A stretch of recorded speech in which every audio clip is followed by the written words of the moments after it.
right, guys, here we are again. It is my genuine belief that the Arman Tsarukyan or new Arman Tsarukyan fans and Glazers truly need to be studied. And there's a lot of reasons for this. If you guys have seen, I already made a video going into all the details regarding the reasons I feel this Arman glaze needs to pipe down just a little bit. But this video, guys, I'm really going to try to understand, right? Because I just keep seeing these takes, these insane takes from these probably newly minted Arman fans. And I'm sitting there asking myself, what am I missing? Like, what am I missing that I just cannot seem to logically come to the same conclusions that these fans come to? What am I missing as an MMA fan? And maybe it's just that they are rage baiting. Maybe it's just that there is no logic to it. They just feel bad for Arman. But after this video, I feel like it should unequivocally shut down this entire idea that Arman is just this elite fighter that is better than Ilia Topuria, okay? Because that is what these Arman Glazers are out there saying, that Arman just dismantles or destroys Ilia and that Ilia's light work for him. This video is going to be the proof that you guys, if you're an Ilia fan, you guys can utilize this and show it to people. Or even if you're an Arman fan, you can actually try to understand that maybe the glazing is a bit overhyped. It's not saying that Arman's a bad fighter, but I do think for some of these conclusions, which I'm going to show you guys one here in just 1 second, for some of these conclusions to be made about Arman based on where he's at currently, it just doesn't really make any sense to me and it doesn't really add up. So please, guys, before we dive into the first example, give this video a like, subscribe to Fight Feed, comment your thoughts below. Now, there's a couple things we're going to go through. We're going to take a look at that example that I have to show you guys. And then after that, I'm going to show you guys the strength of schedule for Ilia and Arman. We're going to break down the amount of wins and losses their collective opponents had, the opponents they've beaten, not the ones that they've lost to, although Ilia doesn't have any losses, but it's only for opponents they've beaten. And we're going to look at what their collective opponents' winning percentage was, right? Because that is a clear sign to say, okay, maybe Ilia had an easy ride or an easier ride. Maybe Arman did, right? We're going to look at that. And then I'm going to show you guys a couple other stats regarding each fighter. First off, let's take a look at the example I have that really made me want to make this video. All right, guys, so I'm showing this on my screen here, as you can see. Now, this is a tweet from Championship Rounds. Shout out Championship Rounds. They are sharing the details. You know, obviously, if you guys didn't know, Usman Nurmagomedov, who is Umar Nurmagomedov's, I think, older brother, fights in, well, he's the current lightweight champion. Got a big win by way of I think it was a rear naked choke this past weekend, defending his belt yet again. And it says, Usman Nurmagomedov has asked how a fight between him and Ilia Topuria / Arman Tsarukyan would play out right now. And he had said the preparation would have been entirely different, but the result would have been the same. Unlike Arman, I don't have a loss. So he's kind of taking shots at Arman. Now, this is where the delusional take comes in. This is someone on X who shared this and or reposted it and said, Arman would do him bad, but Ilia got nothing on Usman. And I get it. It's probably a rage bait, right? This is the thing that I just can't seem to grasp, wrap my head around, understand. What am I missing? What does Arman have in his skill set that is so much better than anything Ilia does? I would love to know, because it's like, what examples? Arman goes and subs Dan Hooker, and he beats Charles Oliveira by the skin of his teeth, split decision, and beats Beneil Dariush. And that is supposed to be the next coming of Jesus Christ, I guess. The guy that is just completely unstoppable, skill set is just way better than Ilia's, would just smoke Ilia, would smoke Usman too. Like, what am I missing, guys? I don't understand it. And this is where we're going to lead in with stats, right? Instead of just saying feelings, because that's not how I like to approach things. I like to look at things analytically, use the stats that we all have there to reference. Now, I know I might want to be one of the only fans or creators who actually looks at that, but let's go ahead and look at it. So as I mentioned, guys, we're going to break down the total opponent list for Ilia Topuria and Arman Tsarukyan and what their opponents' collective win-loss record was at the time that they fought those opponents, right? And we're not going to go line by line. I've got it shared on the screen here. You guys can pause, screenshot all you need, but we're just going to break down this percentage here, right? So looking at Ilia Topuria, if you add up the records of each of his opponents, their wins, their losses, total fights, you can get to their win percentage, right? So for Ilia, the total amount of wins every opponent he fought had is 191. The total amount of losses was 40. That's 231 total fights. If you then take the total wins, divide that by the total fights, which it's a decimal, but it's how you do percentages, you get that Ilia's opponents collectively had an 82.68% win percentage, meaning they won 82.68% of their fights.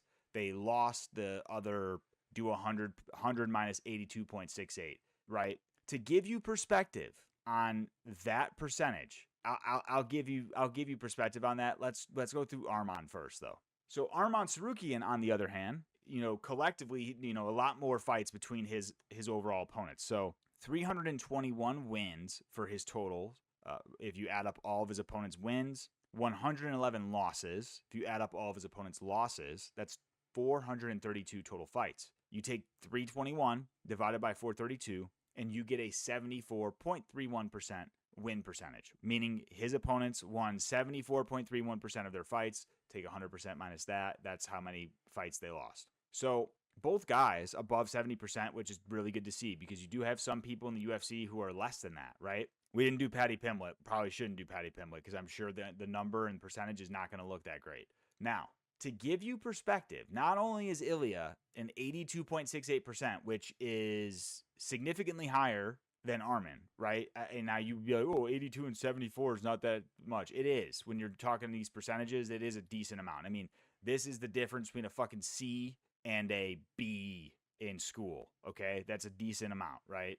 And not only that, guys, what I want to share with you, just to give you perspective of how elite Ilia really is, because I do think that there's this narrative going around, and I think there's just a fan base that has just collectively decided to hate Ilia, which I can't understand, because he's a guy who's going out there and finishing opponents and finishing the best of the best. I just can't seem to understand why there's hatred for that. The only thing I would say that I have against Ilia at this point is I would like to see the guy fight more than once a year.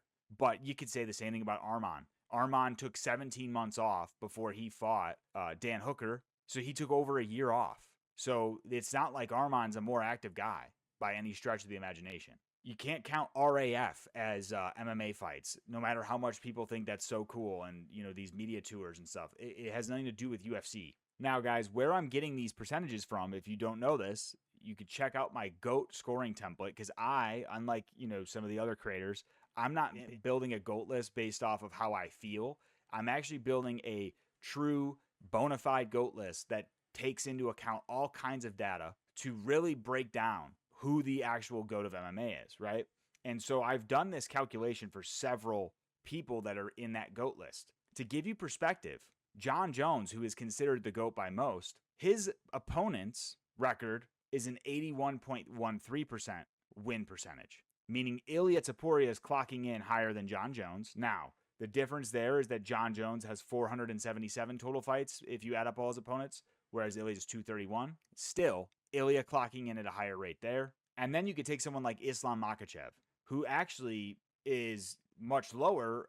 Islam Makhachev coming in at a 77.08% win percentage for his total opponents. And that is out of 554 total fights. So Ilia is currently clocking in higher than Islam and John Jones. Now, you could break down, I'm not a data expert or analytics expert, so someone who is may say, well, the difference there is that, especially in the case of Islam, he had double the amount of fights, which means, there's more room for changes in percentages there, I bet. So regardless, though, just to give you perspective, the people that want to hate on Ilia, the guy's opponent's win record is dramatically higher at this point from a percentage standpoint than that of Islam, and then just marginally higher than John Jones. But another guy you could take is Kamaru Usman, whose collective opponent win rate was 78.69%.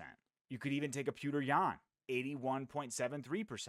And so the list goes on. Ilia is clocking in higher than all of those people at this point. Arman is not even getting past the 75% marker there. He's below 75%. Not that that's a bad thing. It's still better to be, above 70. So that is my first data point, just to show you guys. It's not like Arman had this crazy strength of schedule. In reality, it's Ilia who had a stronger strength of schedule. The opponents he fought had better win percentages than that of who Arman fought. Now, to add to that, let's take a look at one other example or some data points I have. And this is going to tie back to my original point of questioning, why is Arman considered to be a guy that would maul Usman Nurmagomedov and Ilia would get smoked by him? I need to understand that. And we're going to use this final example to question that. So what I've got pulled up here now is a quick little chart for each guy. Ilia on the left, Arman on the right. The first data point is wins over ranked opponents. Ilia has 5. Arman has 3. The next line item is wins over current champions. Ilia has 1. Arman has 0. Now, I get where you're going to go with that. Well, Arman never got a title shot. He never got a chance. He did get a chance. He didn't make it to the fight. And now I know everyone's upset because he hasn't gotten that next chance yet. He should get the next chance, but that's not what we're going to break down here. Everyone and their brothers talked about that at this point. The next stat I have is wins over former champions. And I could have broke this down, guys, by not only saying wins over former champions, but finishes over former champions. But I gave this wins because if I did finishes, Arman wouldn't have anything there. So wins over former champions for Ilia is 3. Wins over former champions for Arman is 1. Now, like I said, if this was finishes over former champions, you'd have 3 for Ilia and 0 for Arman. And that brings us to the final data point, which is the overall finishing rate for each fighter. And we're not even breaking down the fact that Ilia is currently undefeated, whereas Arman has 3 losses on his career. Ilia has an 88% finishing rate overall in his career. He has 15 wins by way of finish. He has 17 total fights. So he has an 88% finishing rate. Arman, on the other hand, has a 65% finishing rate, which is still very good. 15 wins by finish out of his 23 total wins. So this begs the question once again, what does Arman have that makes people think he is this unstoppable force who will just smoke Ilia like a blunt? I need to understand it. I understand that Arman's a great fighter. I do not understand how anyone is coming to the conclusion that Arman is this elite guy that's levels and a cut above Ilia Topuria. Because when you break down the stats, Ilia has a better and stronger strength of schedule. When you break down wins over ranked opponents, Ilia has 2 more than Arman. When you break down who has more wins over former champions, Ilia. There is not one category that Arman is beating Ilia in when you break down the numbers of how they got to this point in their career. And there's even more data points, guys, that I have not brought to the forefront. For instance, how many title fights has Ilia pulled out of? 0. I'm being critical, and it is what it is. I think Arman is a great fighter. I just can't seem to wrap my head around the current glazing and just this flocking to Arman. And then not only the flocking to Arman, like I get it. If you want to be a fan of Arman, that's totally cool. Like clearly the media tour has been successful. It's made me more of a fan of him, made a lot of people more fans of him. But that doesn't allow you as a fan to then change this idea that he is just going to be a absolute world beater who stands no chance against. Because if you really dig into the details there, the opponents that they each share, which I believe the only opponent they actually share on paper is Charles Oliveira. Ask yourself this: who beat Charles Oliveira in a more convincing fashion? The answer has to be Ilia Topuria. And I don't want to hear the BS about, oh, it's a different Charles. Dude, Charles legit fought Arman in April 2024. He fought Ilia in June of 2025. It's 1 year difference. That is not a dramatic enough timeline for me to consider Charles to be a different person or a different fighter, especially when Charles, immediately after losing to Ilia, goes out and smokes the guy who has a win over Arman as an older fighter, even older than that of when he fought Ilia. So I just can't seem to understand or wrap my head around this current dialogue and this current Arman fan base. Maybe you guys can help me understand it. So what I would ask is you comment below what your thoughts are on this. Do you feel like there's just this unwavering support for Arman that maybe is just kind of like built up on people liking him versus it actually being the truth of like Arman really is that guy? Because I do not see, especially when you look at the striking of Arman, I do not see any area where Arman can actually put Ilia in danger. Because you guys want to talk about the grappling. Ilia grappled Charles better than Arman did.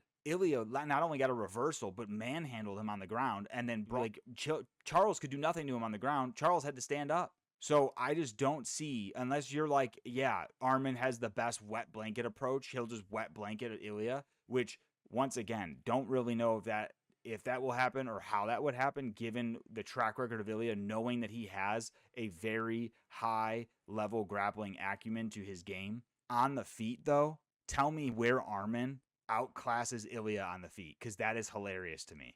The striking of Arman is not even close to that of Ilia.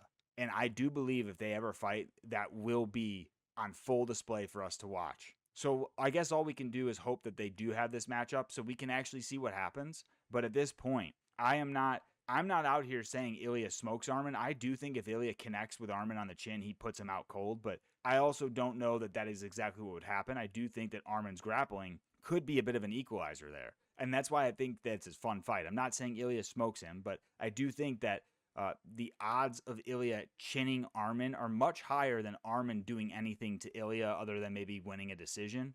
But I just don't see where all of this is being built from. And in addition to that, I think Usman Nurmagomedov is probably a great fighter. I am with the notion or belief that you cannot be in PFL talking about coming over to the UFC and dispatching of champions in the UFC until you've been tested in the UFC. And I'm going to stand by that because we've seen guys like Patchy Mix come over and just get completely fraud checked by guys who are not in that championship spot. So Usman Nurmagomedov hopefully does make a move over to the UFC. I think it could be a very fun aspect to things, mix things up a bit, get him in the mix with I think maybe you have Usman Nurmagomedov fight Arman, and whoever wins that gets a title shot.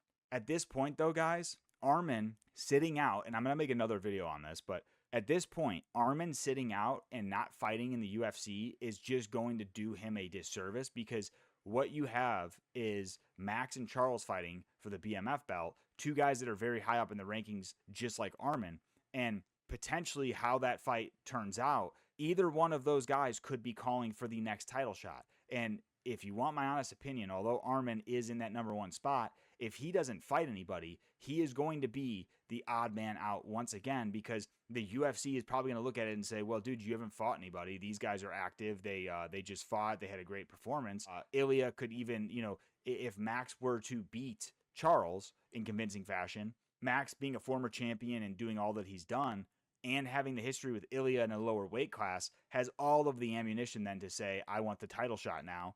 And the UFC would be primed to give it to him because they'd say, Arman, what have you done for me lately? Because that is the business that the UFC has turned into.